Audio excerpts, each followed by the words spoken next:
You got it. Well, also, our Lord, Yahweh Shai, was crucified. Right, this is where they killed the martyrs, which is the children of Yahweh Hashem Yahweh Shai. You kill him, what they say, no servant is greater than their master. And anybody that hurts you, they're harming the Lord. Anybody that disrespects you, they're disrespecting the Lord. Alright, this is where they crucified us at, hung us on trees, just like our master Yahweh Shai. Alright, and they crucified his name by putting up that name Jesus, and also by causing his people to continue to sin. We crucify him afresh. God. Go ahead. Verse 9. And they of the people and kindreds and tongues and nations shall see their dead bodies 3 days and a half, and shall not suffer their dead bodies to be put in graves. Right. So this nation of Edomites, in this place, this great city, was going to see our people spiritually dead, walking around calling themselves niggas, jigaboos, black, African, everything else but sons of God. Go ahead, brother. Deuteronomy 28:68. This is the book of Deuteronomy, chapter 28, verse 68. Yep. And the Lord shall bring thee into Egypt again with ships, by the way whereof I spake unto thee. Right, where does that say you should be sold unto your enemies? Oh, that's it, right? Go ahead. Thou shalt see it no more again, and there ye shall be sold unto your enemies for bondmen and bondwomen. Right, so that let us know this place where we came on ships to was America, the second Egypt. Alright? Spiritually Egypt. Now he said we're going to what? Go be sold into our enemies. Our enemies represent Esau. Esau is tied to Babylon. The whore is tied to Babylon. Alright? That's it on that, right? And no man shall buy you. Right, redeem you. Revelation 13:1. Whoever gets first, we can bounce around. This is Revelation chapter 13, verse 1. It says, and I stood upon the sand of the sea, and saw a beast rise up out of the sea. Right, so by Yahweh Shai saying he stood upon the sand of the sea, that means he took his place upon the sands, meaning his people. And you looking out at the sea, talking about these nations. You see that? So now, these nations represent the sea, and out of these nations arose an agreement. They became what? In league with each other.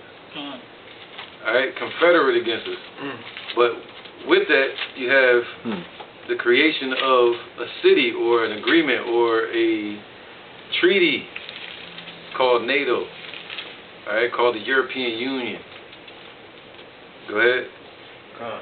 Having 7 heads and 10 horns. Right, because when the children of Israel come together, he said, we're going to rise up. You see that? So this nation, this treaty of NATO rose up out of many people.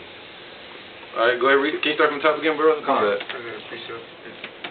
And I stood upon the sand of the sea, and saw a beast rise up out of the sea, having 7 heads and 10 horns. Right, that word, that beast, can somebody get the lexicon for the word beast on the phone? Yeah, whoever get it first, though, without any slowdowns. But he said, what? He saw a beast come up out of the sea. That beast, go ahead, represents NATO. Yeah. And I stood upon the sand of the sea, and saw a beast rise up out of the sea. Pull that chapter up. Having 7 heads and 10 horns, and upon his 10 horns, crowns. 10 crowns, Right, we read what the 7 heads and the 10 crowns were, dealing with the European Union. Alright, so the crowns represent what? The elite, the rulers, the bankers that created NATO, that put their money in and gave their authority over to this beast. Right? Which later they added in America and gave their authority to that and financed it, as they're doing today, for them to be the military machines of the earth, the hammer of the earth and the beast of the earth. Alright? And upon his head the names of blasphemy. Right, upon his head the names of blasphemy. Alright, go ahead. Let me know your somebody get that definition. And the beast which I saw was like unto a leopard. Alright, let's get the word beast real quick. I'm gonna pull up here just in case that joint will get too detailed. 1 second, he's gonna pull this up real quick for the word beast. Alright, beast. Alright, it's G 2342. Yeah, Therion. Therion. Strong's G Oh, you ain't 2342. got to do all that. Therion. Therion. Alright. So the first definition is an animal. Second, a wild animal, wild beast. Third is a metaphor, a brutal, bestial man. A bestial man. Bestial man, Slakia. Right. Savage, ferocious. So, a bestial man is a good one. Now, you bring a bunch of bestial man, meaning carnal men together, and that's what was created with NATO. NATO was made to be, as it says, brutal. It was made to be ferocious. All right, and it was made for the purpose of going against Russia. All right. Now, this is the root word, Thara. It means hunting, destruction. Whoo, son of perdition. Come on, man. Gotta, Or preparing destruction for men. So the North Atlantic Treaty Organization was a preparation to destroy men, with those men being the Warsaw Pact, or what you would call Russia. Can you get that NATO definition real quick? NATO. Yep. And why it was created. Let's get it. Alright. Yeah, matter of fact, go ahead. Yeah, right here. Probably from the top. Go ahead. Alright, this is NATO. NATO, the North Atlantic Treaty Organization, is an international alliance that consists of 29 member states from North America and Europe. It was. I'm gonna have to cut you off a lot. Okay. They added North America in later. All right. So the NATO's treaty and agreement ties Europe to America. That's the whole focus of it. That's where you get Revelation 17. All right, with the Brussels Treaty. Go ahead, brother. All right. It was established at the signing of the North Atlantic Treaty, April 4th, 1949. Right, 1949. Okay. Article 5 of the treaty states that if any armed attack occurs against one of the member states, it should be considered an attack against all members. So, it was set up as a threat to people like China, people like Russia, Iran. All right, go ahead. And other members shall assist attack members with armed forces if necessary. So if somebody attacks America, right, then that means all these member nations that I showed on the map, when they had all blue, all those member nations would go against whatever country attacks America or attacks Britain or attacks Luxembourg or Netherlands. You see that? So it's like a new form of the triumvirate. All right? One fight, we all fight. One fight, they all fight. Now, so that's what that was set up for, to go against Russia. Go ahead, brother. It says, of the 29 member countries, 2 are located in North America, Canada and the United States. Oh, you see that? So Canada and the United States. Go ahead, brother. That's the whore. And 27 are European countries, while Turkey is in Eurasia. Yep, Eurasia. You see that? Eurasia is important when we get to Ezekiel 38, when it talks about Russia, Gog and Magog. Because what that does is, Gog and Magog, represents Eurasia, Europe and Asia. You see that? If you look up Magog, it's right on that split. And Russia is right there, Moscow. And on the left-hand side, what do you have? Ukraine. See that? All right, go ahead. All members have militaries except for Iceland, which does not have any typical army. That's why they're not so important when it comes to prophecy. Go ahead. But does, however, have a coast guard and a small united of civilian specialists for NATO operations. Three of NATO's members are nuclear weapon states. Right. Yep. France, the United Kingdom, and the United States. Boom. They're the triple threat. The United Kingdom, France, which is Gomer, and the United States. All right, go ahead. And France is just assassins, man. They play both sides. They've been doing that since World War II. All right, go ahead, brother. It says NATO has 12 original founding member nation states. Right, go ahead. And from 18th February 1952 to May 6, 1955, it added three more member nations. So that's the point. All right, because at first it was with we're gonna get it to in a minute. But at first, you have Britain and France, or the UK and France, right? But then they added in NATO America in 1949 with the Brussels Treaty. So that was that short space that Britain had to kind of reign over this beast called NATO. All right, and then after that, the rulership was kind of given to, the charge was given to America, the horse. Right. And a fourth on May 30th, 1982. After the end of the Cold War, NATO added 13 more member nations, 10 former Warsaw Pact members, and 3 former Yugoslav republics. Right, and that's when they took that Yugoslav land. All right, and they started taking all the member nations from the Warsaw Pact, which is dealing with Russia, and they started taking all the member nations from the USSR and tying them into NATO, and NATO was set up to go against Russia. So they're trying to stop Ukraine from being against them. Brutal. Right, brutal. All right, go ahead. And from March 12, 1999 to June 5th, 2017.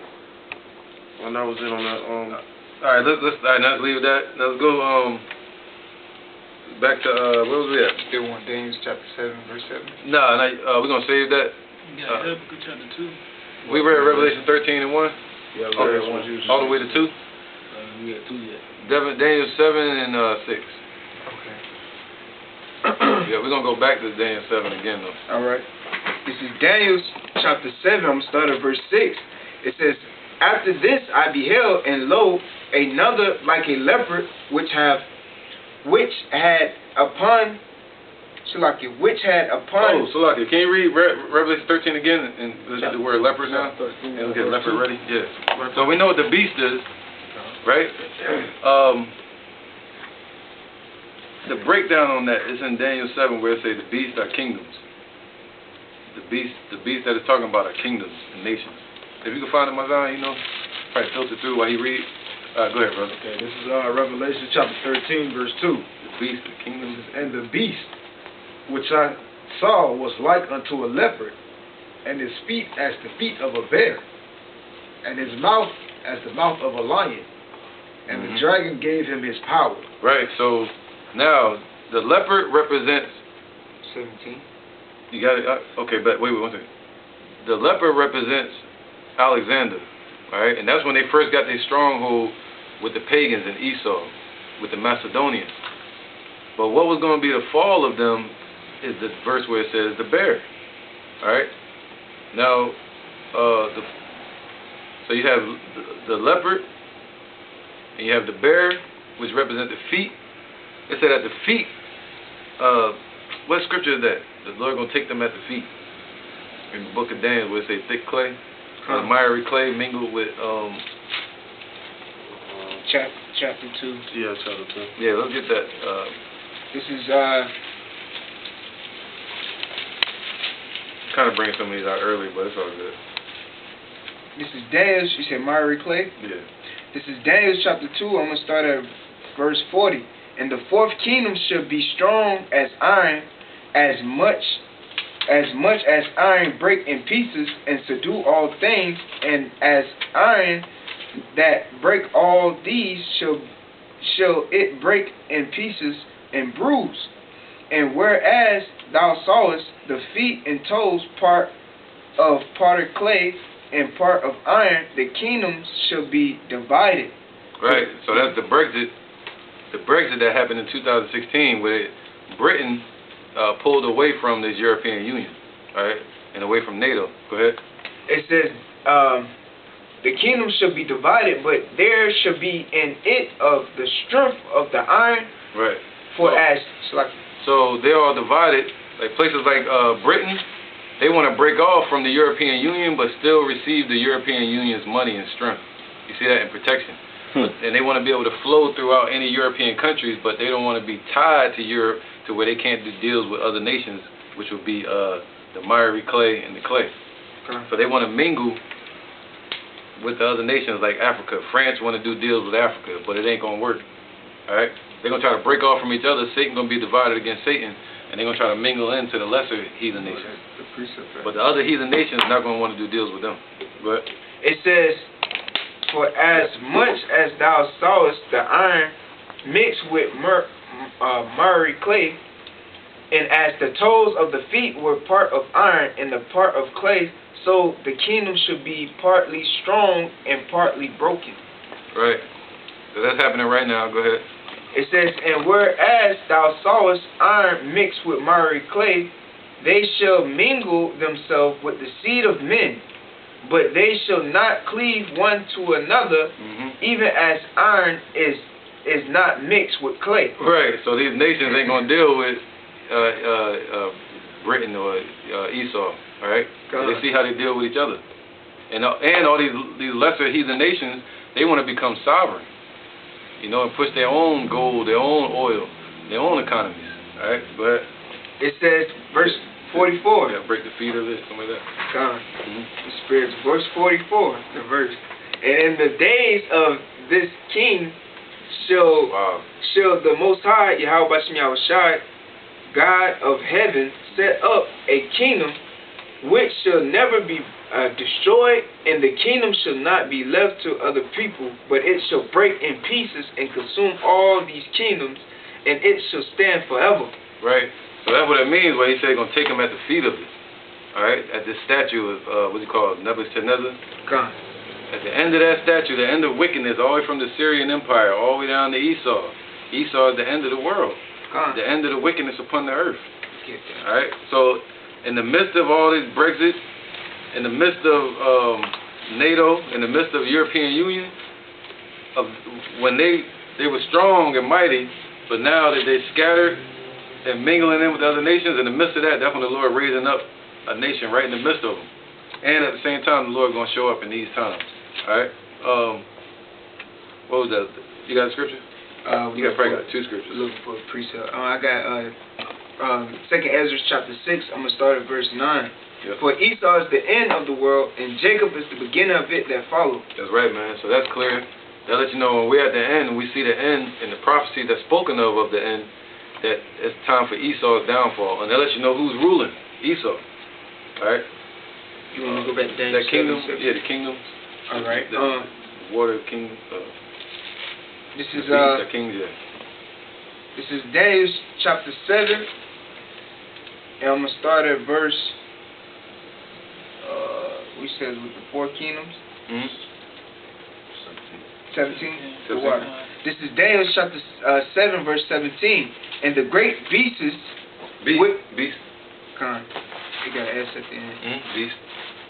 These great beasts, which are four kings, which shall rise out of the earth. All right, now, so whenever you hear the word beast, you know, it says 4 kings which shall rise out of the earth, and the 4th beast is Rome. You see that, man? It said it had 7 heads, 10 horns. All right? So that's talking about the Roman Empire, which was really a dragon. It formed into a dragon. Now, let's get into that. Actually, let's go back to Revelation 13 and 1 all the way to 4. Still start at the top. 6. Yeah. Verse 6 and Daniel chapter 7. Not yet. We're going to get right to This it. is Revelation chapter 13. I'm I'm going to start back at verse 1. Yeah, I might stop you again because we're going to get the word. Now let's get the definition for the word leopard. Yeah, let's get that real quick. Strong's G3917. Pardalis, which is a part panther leopard, a very fierce Asiatic and African animal having a tawny skin marked with dark spots. Right. All right. So that's basically talking about Alexander, man. All right. Damn Asiatic animal.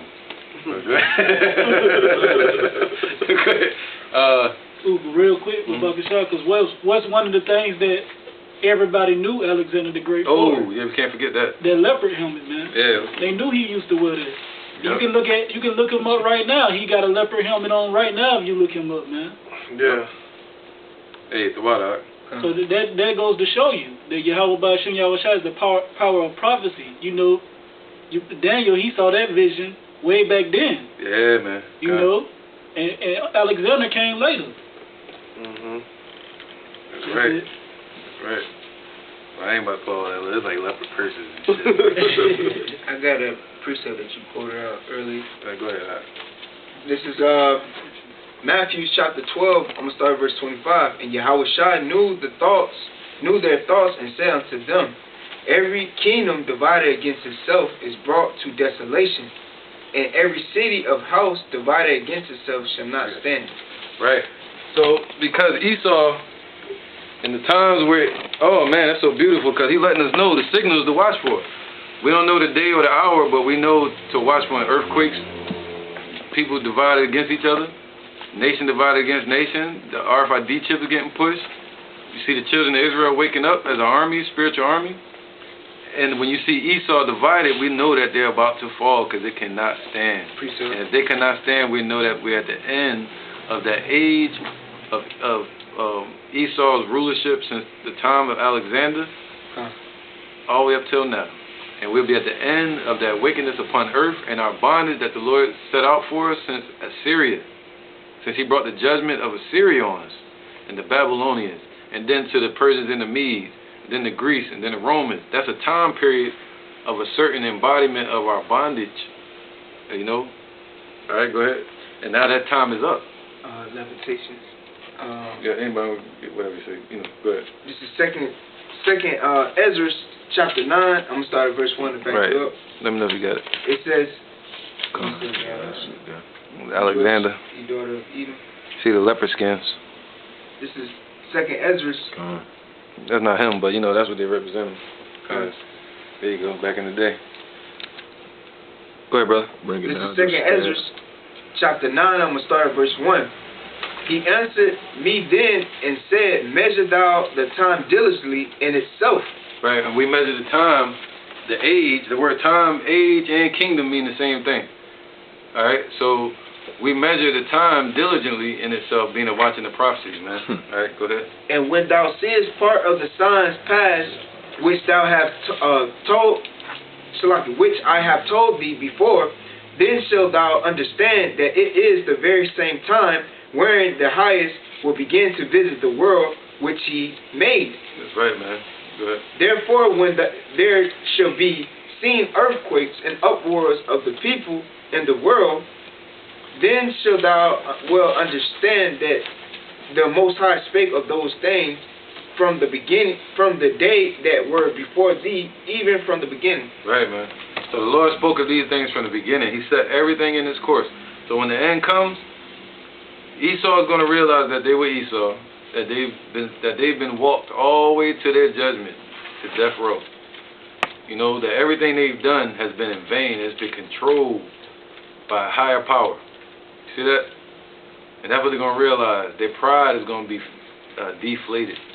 All right? And the Jake, 2/3 of our people, they're going to realize that they've been wicked. And they're the ones that persecuted Yahushua. And everything according to the prophecy set up for judgment for the wicked. You're going to realize it in that day.